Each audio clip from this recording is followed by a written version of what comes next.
Okay, this uh this live show is dedicated to Earl Simmons, aka DMX. But this man, he was like a rapper and an actor. He is regarded as one of the most important figures of the 2000s hip hop genre. His music is characterized by his aggressive rapping style, with his lyrical content varying from hardcore themes prayers to prayers. He began rapping he began rapping in the early 1990s and released his debut album It's Dark and Hell is Hot. Yeah, it was called It's Dark and Hell is Hot in 1998 to both critical acclaim and commercial success, selling 251,000 copies within its first week of release. DMX released his best-selling album. Well, the album that's those two albums that came out was I think it was like It's Dark and Hell It's Hot and Flesh of My Flesh, Blood of My Blood. There's two of them came out. Uh, and then there was X. The album it was my best selling, but DMX had released it in like what 1999, which included the hit single like Party Up in Here. His 2003 singles that was from the album Grand Champ. It's like I feel it's Where the Hood At, like Where the Hood At, and X gonna give it to you. See, what they were so also commercially successful. He was the first artist to debut in an album that's number one 5 times in a row on the Billboard 200 charts.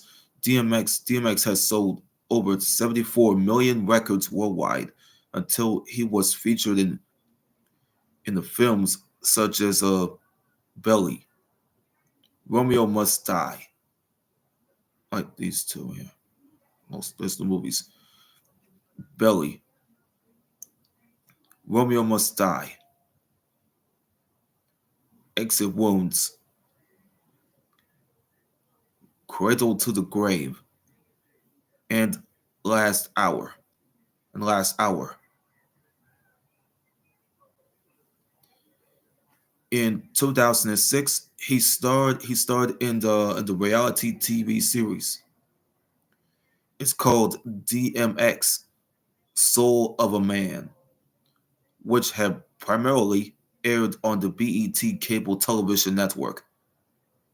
But in 2003, he published a book of his memoirs. It was titled EARL, The Biography of DMX. We're going to the early life here.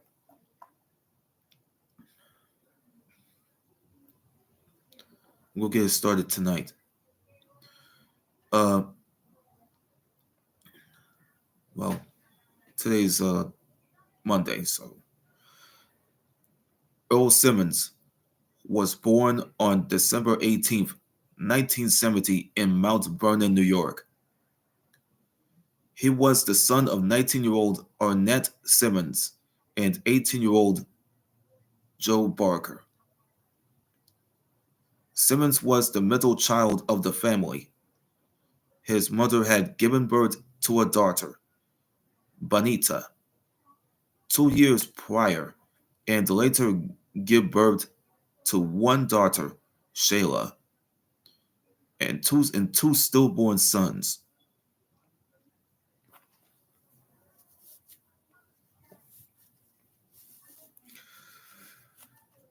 His father, Barker, yeah, his father Barker, Joseph Barker, painted watercolor paintings of street scenes to sell at local fairs, having moved to Philadelphia, Pennsylvania to fulfill his career.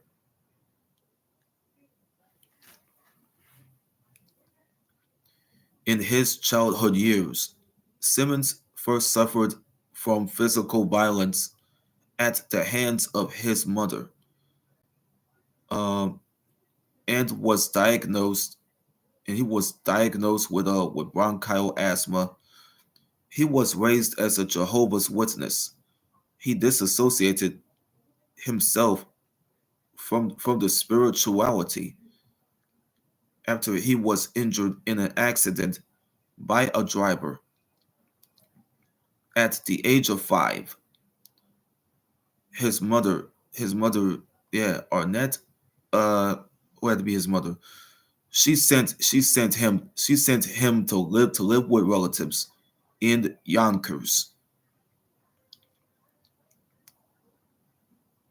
Well, that's what the apartments were already been taking place. I think it was the Yonkers, what it was, the Yonkers School Street housing apartments,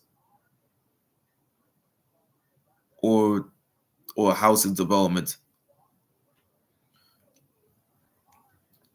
After suffering from his mother's abuse,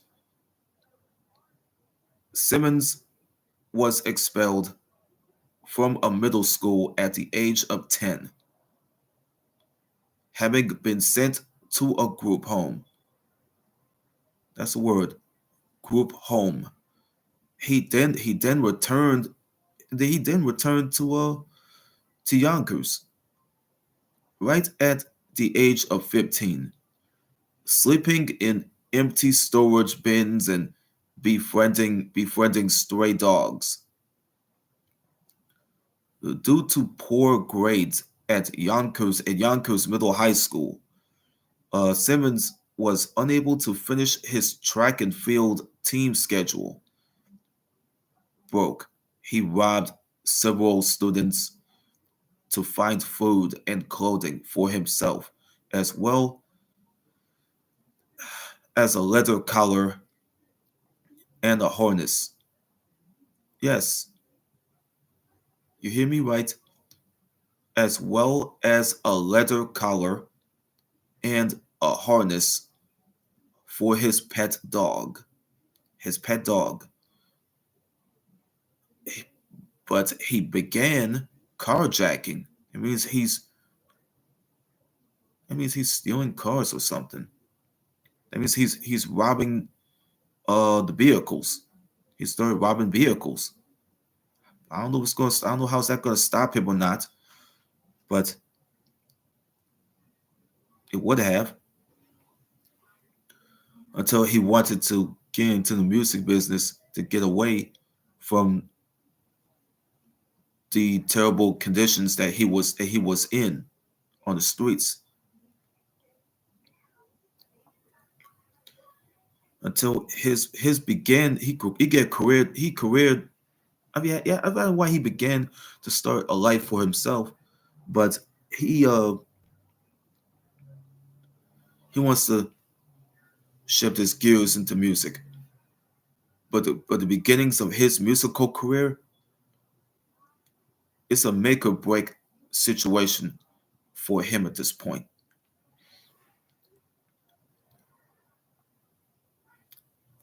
His career began in 1985 when he beatboxed a local rapper who goes by the name of Ready Ron. They would do small shows together where Ron would perform as a rapper, and DMX, he would beatbox and provide ad libs. After a while, he came to a realization that Ron was becoming more prominent on the scene, so he decided to start rapping himself, going by the name DMX, meaning Divine Master of the Unknown, and later Dark Man X. After serving a 2-year prison sentence, he began writing his own lyrics and performing at the local recreation center for younger children in 1988. Let me go explain this.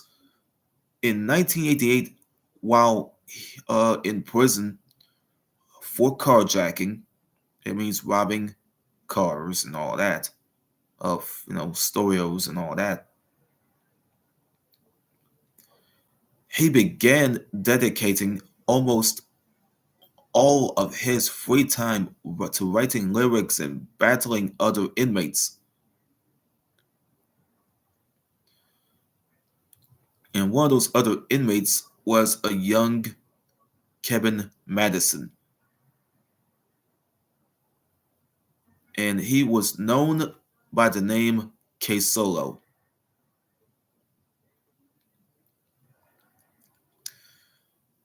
During this time, he had created a style called Spellbound, where he spelled each word out letter by letter. Let me explain about Spellbound. He created a style called Spellbound that he wanted to create that one. He created, yeah, I'm explaining this to you during this time. He did had a hand of creating a style that was called Spellbound. Spellbound was like a song that he has decided he has a style that he wanted to create, where he spelled each word out letter by letter until he and a future rival who happened to be Kevin K Solo Madison also engaged in like battles, like rap battles, while they were both locked up and they were both locked up in prison until he later made an appearance on the Stretch Armstrong and Babito show in January of 1991, where he provided a freestyle. The source, uh, the Source magazine has been around since the 80s. Okay, they've been around since 1988. Uh, David Myers, aka Dave Mays, had already became an editor of it, but he founded that uh that magazine uh publishing company that he did, but it was like an all round hip hop bible or something. So that's why I remembered the Source as the the Bible of hip hop. So let me explain to you about the Source. The Source magazine had praised DMX in its unsigned hype column. They might have done that. This is before they did it with Biggie. Before they did it with Biggie Smalls. That's where let me explain it to you. Again, I'm gonna explain it to you again. Uh Simmons Simmons later made an appearance on a show that was called the Stretch Armstrong and Bobito show in January of 1991. That was the early 1990s. That's where he provided a freestyle. The Source had started praising Simmons, who was known as DMX, in its unsigned hype column that highlighted the unsigned hip hop artists, the type of hip hop artists that never been signed to a major label yet. So DMX would start continuing to put out mixtapes. And in 1992, he was signed to the then unknown Rough Riders Entertainment. Later that year, Columbia Records signed DMX to its subsidiary labels, Chaos Records, and another record label, Rough House Records, which released his major debut album or single. That album did not come out, but a single that they which released it. Those record labels that already have which did that, but they did release this major debut single. It was called Born a Loser. It was it was like 1993. It was out like what 1993. See, after the single did not achieve as much success as expected due to the poor promotion, he was terminated from his contract with Rough House and became an independent artist. But in January of 1994, Death Row Records attempted to sign the rapper in a joint venture with Rough Riders, but it never materialized. Until 1996, 1997, the building hyping signing to Def Jam Records after 2 years of struggling in the industry. His old friend and associate, Urban Herb Gotti Lorenzo Jr., became the president of being an A&R. I don't know what is it. What's it saying? See, this is see. We explain this to you. After 2 years of struggling in the music industry, Urban Herb Gotti Lorenzo Jr., that DMX was like used to be friends with and used to be associated with, he became the president of the A&R position at Def Jam Recordings. After the showcasing for then President Leor Cohen, DMX, yeah, he was signed. He was signed to Def Jam. He was signed to Def Jam Records in like May of '97. Def Jam Recordings, uh, until the '90s, 2000, uh, uh, the 1990s, 2000s thing. It has something going on with the timeline between 1998 2000. Around the time when the debut album goes in and the commercial success comes with it. But DMX, he recorded tracks. He recorded tracks from April of 1997 to January of 1998 for his debut album. During this time, his guest appearances I was on major singles like 24 Hours to Live. No, that was like a single. And Take What's Yours. The Locks is explain about the Locks. Jada Kiss, Chic Luch, and Styles P. The Locks is single. The single that was called Money, Power, and Respect. That was like released by I think it was by what? Um, I think it was produced by Derek Angeletti. I think,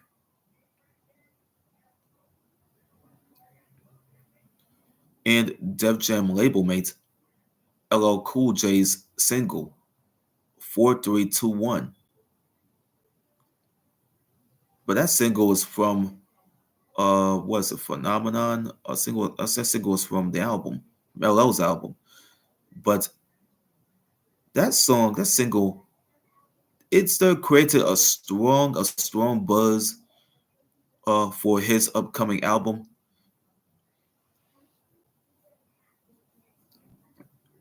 LL had a bunch of guys that was in that song.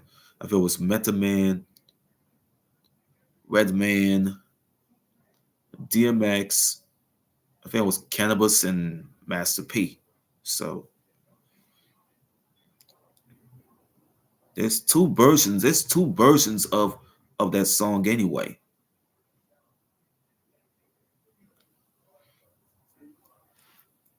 Until in until in February of 1998, he released his debut major label single. It was called "Get Me Dog." It was a diss at I think it was a diss on Kevin K Solo Madison. I think he I think he dissed him with that song. So on Def Jam Recordings label, the single received an RIAA certification of gold. His first major album, It's Dark and Hell is Hot, the album, which included the single Rough Riders Anthem, was then released in May of 1998. The album debuted at number one on the Billboard 200 chart in the United States, and it sold over 5 million copies. In December of that year, he released his album Flesh of My Flesh, Blood of My Blood. It debuted at number one on the Billboard 200 and went multi-platinum. DMX became the only rapper alive to have his first two consecutive number one Billboard 200 albums with, within a 1 year period, 7 months by calculation, and the first since uh rap legend Tupac Shakur. DMX his record DMX's record would later be surpassed two different times. Two different times by in 2020 by an album that was called Young Boy Never Broke Again, who made the number one position. The number one position by within two albums in 6 months, a month down by proxy, making it the fastest, and also had three number one albums in 10 months between 2019 and 2020, also beating another Billboard record by DMX involving involving a quantity of number one rap albums within a year.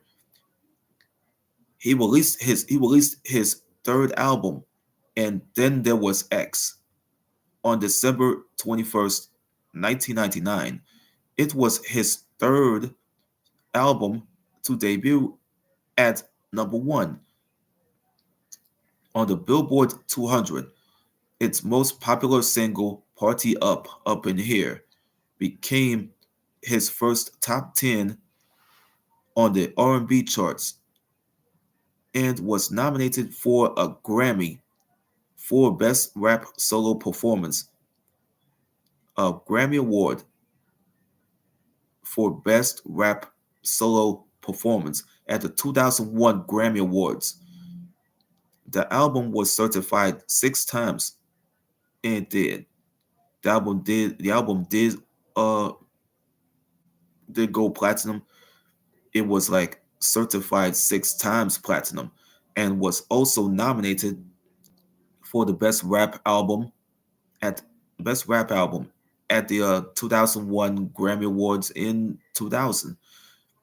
But DMX also made a cameo appearance in the Sum 41 music video for Makes No Difference.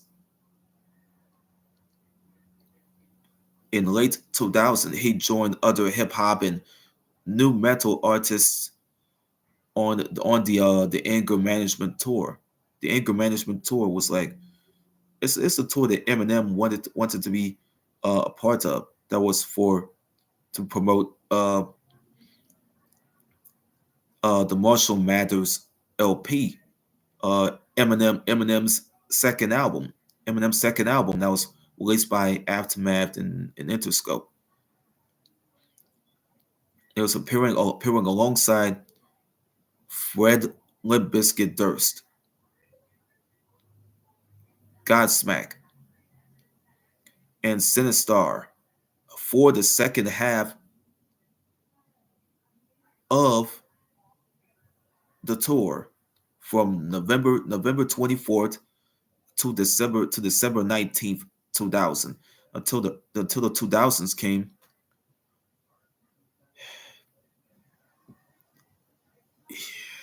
DMX wants to go back to the studio and do some more music. After improving his legal situation, that's what I meant about. Let me just rephrase. After improving his legal situation, DMX returned to the studio to complete his fourth album, The Great Depression, with its release on October the 23rd, 2001. It was his fourth album to debut.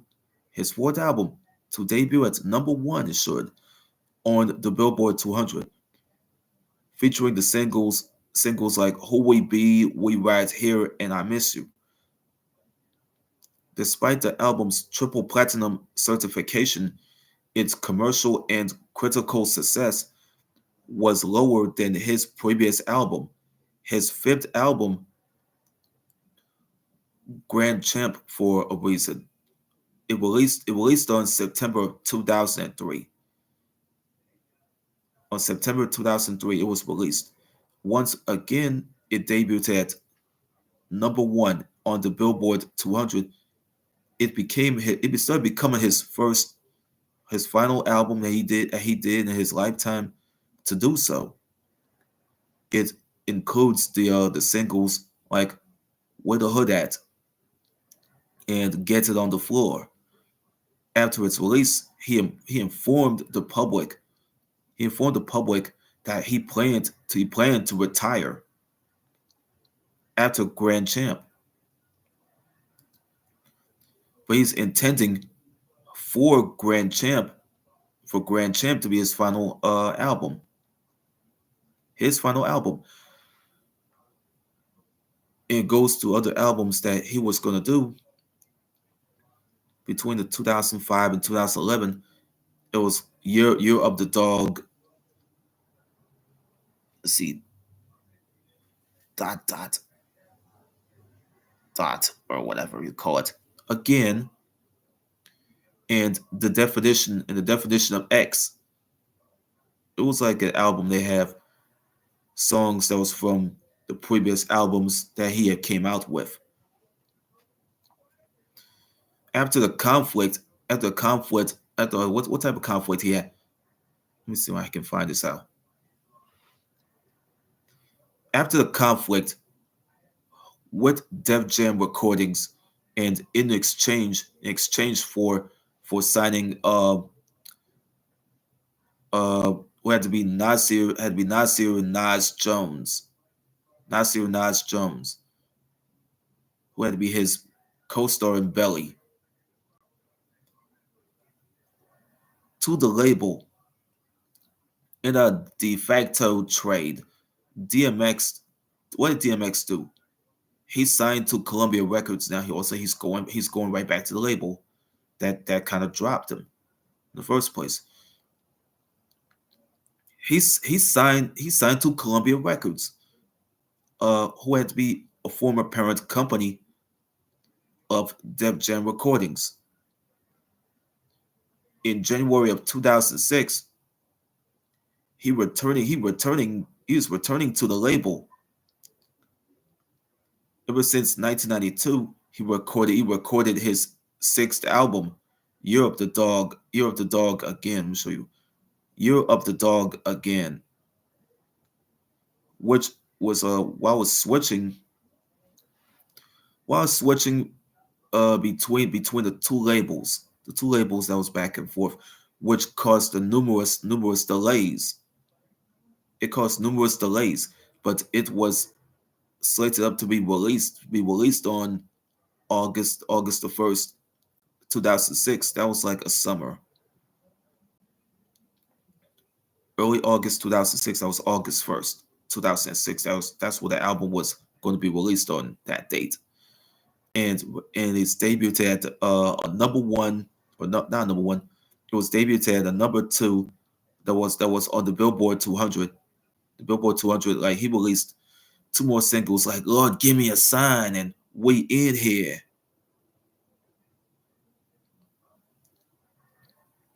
I think Swiss Beats probably have produced that song. I did not know what. I did not know that. I think Swiss Beats had produced it though.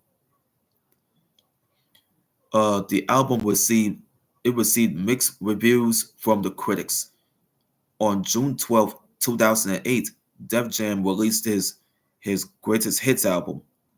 His greatest hits album that was called The Definition of X. The Definition of X, the pick of the litter. In 2011, Def Jam released. They started releasing another compilation album. It was called The Best of DMX. I, it was already in the discography. Couldn't find it. It which have, but that the Best of DMX, that album, it was another compilation album that Def Jam had probably released. It which had featured some hit singles that was from the previous albums, like "Where the Hood At" and "X Gon' Give It to You." In 2009, DMX, he would pursue preaching in Jersey City, New Jersey. That was the JC there, Jersey City. It's in New Jersey. As well as he continued to produce some music, but he completed music album, a gospel music album prior to his incarceration. According to MTV, he had semi-retired to study the Bible in an effort to give messages behind the pulpit. The Undisputed album, that was like 2011, 2013. But on October 11th of 2011, DMX performed at the 2011 BET Hip Hop Awards, that he stated that he has been working nonstop every day on his seventh album that he did, which was titled, it's called Undisputed, that I never get a chance to see the light of day.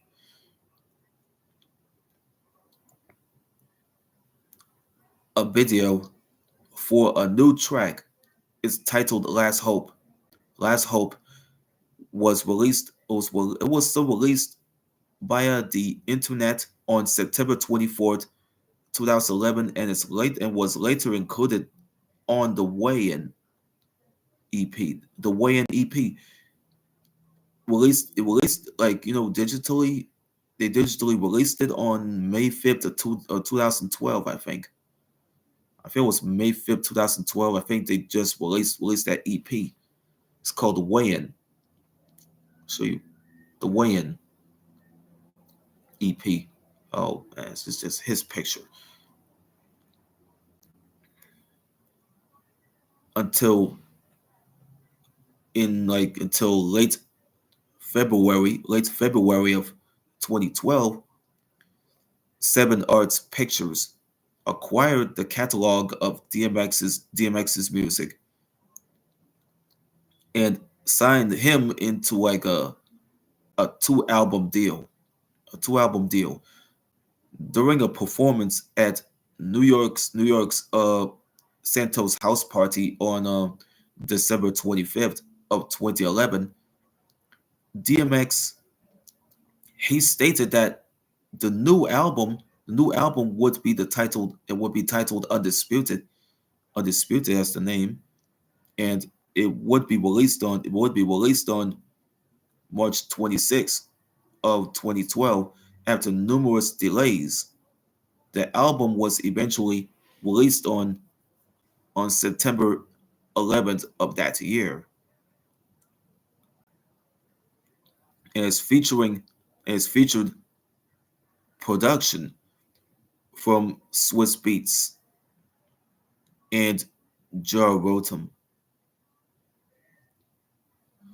with a guest appearance by Machine Gun Kelly, who had to be Colson Baker. The 2021, there was like a Def Jam reunion. And then there's an Exodus. In 2013, DMX announced that he had begun working on his eighth studio album. The eighth studio album that he was working on, he collaborated with Swiss Beats, like producers like Swiss Beats and another another guy who goes by the name of Damon Blackman. They call him Dame Grease. Dame Grease, who had to be his real name, Damon J. Blackman. In December, after regaining his passport, he embarked on a world tour. That's what he's doing. He embarked on a world tour that he did with the performances that was in Bulgaria and Kosovo. On January 7th, 2015, Seven Arts Music announcing that DMX would be releasing Redemption of the Beast. It's called Redemption of the Beast right here. The following week, however, Cole's personal friend and recurring collaborator, producer slash rapper slash entrepreneur, Swiss Beats, and DMX's management confirmed that this was not true. It was false. It was false. But on January 13th, January 13th, that's what it is. On the 13th of January of that year, Seven Arts Music released that album without acquiring a legal artist contract.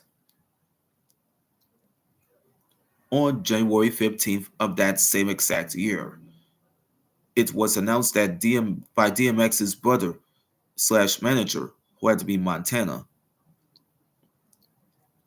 that DMX was no longer signed to the Seven Arts Music label, and that they would be taking legal action against Seven Arts Music for the unauthorized release of Redemption of the Beast.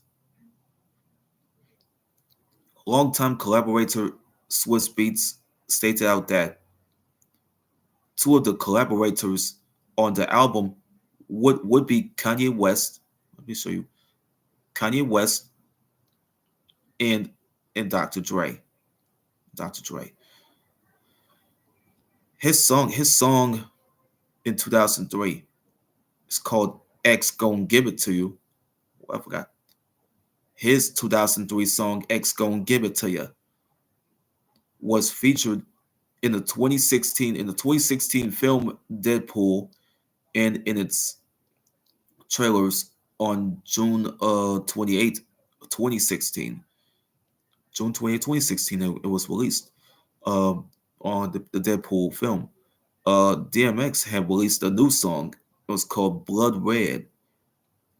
And it was produced by Divine Bars. On January 11th, 2017, on January 11th, 2017, that was the date that DMX would release a new song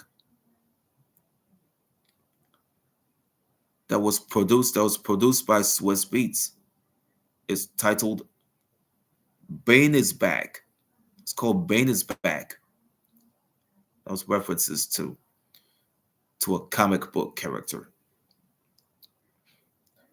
On September 20th, 2019, DMX signed a new record deal with Def Jam Recordings, even though he he was getting ready to be dropped from there some years later, but he's coming back. He's reuniting with the label, and for the first time since his 2003 album Grand Champ, he joined fellow label mate LL Cool J in the reunion with the label. DMX's eighth and posthumous studio album Exodus was released through Def Jam on May the 28th of 2021, right after DMX had died in the hospital on April the 9th of 2021. See, it's religion right there. All this shit you going through. Uh,